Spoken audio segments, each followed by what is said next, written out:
अभय जी, ये जो आरोप प्रत्यारोप का दौर चल रहा है, सियासत एक बार फिर से ईवीएम को लेकर चालू हो गई है। जब नतीजे आए थे तो लगा था कि चलिए ईवीएम को आराम मिला, शांति मिली, लेकिन एक बार फिर से वही राग विपक्ष की तरफ से कि ईवीएम में कोई गड़बड़ी है क्या। ये किस तरीके से ये पूरी सियासत आगे बढ़ते हुए आप देख रहे हैं? देखिए दीपा जी, जब से ईवीएम का विवाद चल रहा है, मैंने ये कभी नहीं माना कि ईवीएम हैक करके चुनाव जीता या हारा जाता। ईवीएम हैक की जा सकती है, ये बात सही है, इस सब तकनीक में कुशल लोगों का बयान है, लेकिन मैं नहीं मानता हूं कि भारत में ईवीएम हैक के जरिए कोई भी चुनाव जीता या हारा जाता। ईवीएम में कुछ गड़बड़ियां किसी जगह में हो सकती हैं, वो मैकेनिकल गड़बड़ियां हो सकती हैं ईवीएम में, और उससे कुछ शक पैदा होता है।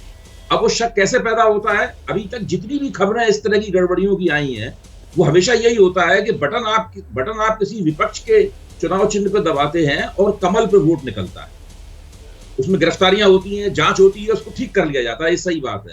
लेकिन मेरी ये बात आज तक समझ में नहीं आई कि कभी ऐसा क्यों नहीं होता कि बटन कमल पे दबाया जाए और विपक्ष के किसी चुनाव चिन्ह पे बत्ती जले। ऐसा कभी भी नहीं होता। ये बड़े ताज्जुब की बात है अपने आप में। ऐसा क्यों होता है, ये मेरे सामने भी सवाल है और मैं आप सब लोगों के सामने भी सवाल रखता हूं।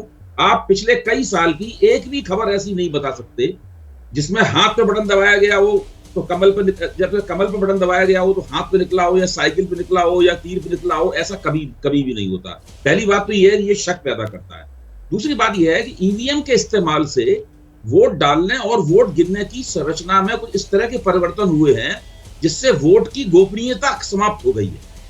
इस दृष्टि से भी ईवीएम के ऊपर विचार किया जाना चाहिए।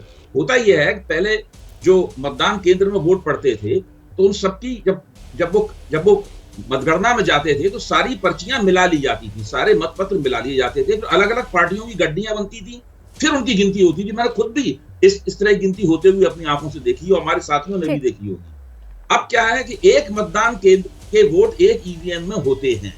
जैसे ही उस ईवीएम के वोट खुलते हैं वैसे ही पता लग जाता है कि उस मतदान केंद्र में जिसके साथ एक ज्योग्राफिकल एरिया जुड़ा हुआ है, वहां किसके पक्ष में वोट गया, किसके खिलाफ वोट गया।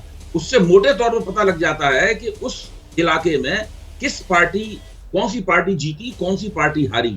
इससे मैं मानता हूं कि जो मतदान है, मतदान की गोपनीयता विकृत होती है उससे। तो ईवीएम पे केवल हैकिंग की दृष्टि से ही विचार ना किया जाए। ईवीएम पे विचार करने का यह भी तरीका है कि मतदान की गोपनीयता किस तरह सुरक्षित रखी जाए। बिल्कुल ठीक है। समीर जी, आप जो अभय जी ने कहा उससे इत्तेफाक रखते हैं, और जो आरोप लगाए जा रहे हैं, अगर जिस तरीके से के शर्मा जी ने भी कहा कि अगर इंडिया अलायंस की सरकार बनती तो ये सारा जो हो हल्ला था ईवीएम को लेकर वो तो एकदम चुप्पी में परिवर्तित हो जाता।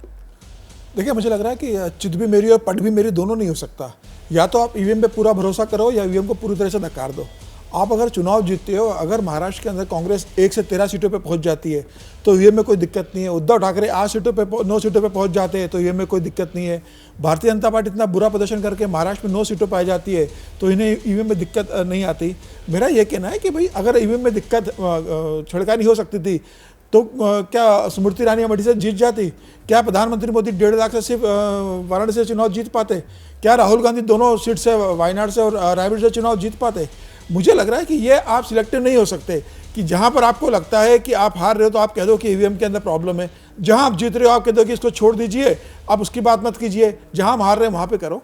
ठीक है, कहीं एक जगह हो सकता है जहां 50 सीटें या 100 वोटों से अगर कोई हार जीत हो रही है तो उसकी आप जांच करवा सकते हो। सुप्रीम कोर्ट को तो गए, सुप्रीम कोर्ट ने तो बोला है कि ईवीएम से कोई ऐसा मामला नजर नहीं आया है कि ईवीएम से चुनाव को रोक दिया जाए और बैलेट पेपर से कराया जाए। सुप्रीम कोर्ट ने तो कहा था कि अगर सुप्रीम कोर्ट का तो ऑर्डर है कि अगर किसी कोई प्रॉब्लम है तो चुनाव परिणाम आने के 7 दिन के भीतर वो चुनाव आयोग जाकर जांच करवा सकता है। मुझे लग रहा है अगर इस सीट पर प्रॉब्लम था तो चुनाव आयोग में इनको एप्लीकेशन दे देनी थी कि हमें इस बूथ पे प्रॉब्लम है, हमें वोटिंग करवानी है। मुझे लग रहा है कि इस तरीके से, और देखिए अखबार ने छापा, उसने खंडन कर दिया। जिस मामले को लेकर अगर कहा जा रहा है एलन मस्क वाले मामले को, वो तो एक दूसरी कंट्री का, एक छोटी सी कंट्री का मामला था। वो भी इस मामले में उठा कि वहाँ एक अमेरिका राष्ट्रपति चुनाव के जो उम्मीदवार है रॉबर्ट कैनेडी, उन्होंने उसका जिक्र किया, उसको एलन मस्क ने ट्वीट किया। एलन मस्क ने जो कहा है वो उस संदर्भ में कहा था, भारत के संदर्भ में नहीं था। उस संदर्भ में कि भारत में ईवीएम का हो सकता है। भारत में ईवीएम को हैक करने का कोई सिस्टम नहीं है, कोई इसमें ब्लूटूथ से कनेक्ट नहीं है, कोई ये इंटरनेट से चलता नहीं है, इसके प्रोग्राम को हैक नहीं किया जा सकता। एक बार ईवीएम को छिड़काव करने पर दूसरी बार उसको इस्तेमाल नहीं किया जा सकता। 40 बार सुप्रीम कोर्ट में सुनवाई चुकी है और सुप्रीम कोर्ट ने बार बार बोल दिया है कि ईवीएम से ही चुनाव होगा। वीवीपैट की बात की गई थी सुप्रीम कोर्ट के अंदर कि हर जितने वोट पड़ते हैं वो 60% वीवीपैट से मिलाया जाए। सुप्रीम कोर्ट ने वो भी खारिज किया। सुप्रीम कोर्ट ने कहा भाई 5% मैक्सिमम हो सकता है। तो मुझे लग रहा है कि जब देश के अंदर इतने चुनाव ईवीएम से हो चुके हैं, 2004 से लगातार हो रहा है, तो हमें अपनी मतलब चुनाव पर भरोसा करना पड़ेगा। कोई व्यवस्था तो बनानी पड़ेगी ना जिसपे पक्ष विपक्ष सब तैयार रहे। भारतीय जनता पार्टी कभी हारती है तो कहती है कि हम ईवीएम के कारण हारे। एक भी नेता बता दीजिए जो बड़ा नेता हारता है वो कहता है कि हम ईवीएम के कारण चुनाव हार गए। भाई आप चुनाव आयोग पे भरोसा कीजिए। देश में आप सर्वोच्च न्यायालय को मानते हो ना कि सुप्रीम कोर्ट का जो ऑर्डर आएगा सबको मंजूर होगा, वैसे ही आप चुनाव आयोग पे भरोसा रखिए कि जो चुनाव आयोग का जो निर्णय है तो चुनाव आयोग तो समीर जी हर चुनाव में ये कहता है ना कि भाई हम तो एकदम पाक साफ तरीके से आपको बता रहे हैं कि ईवीएम एकदम साफ है, वो पाक है, उसकी पारदर्शिता पर सवाल आप मत उठाइए। वो तो बार बार यही कहता है, लेकिन विपक्ष की ओर से हर चुनाव के बाद वही सवाल उठाए जाते हैं।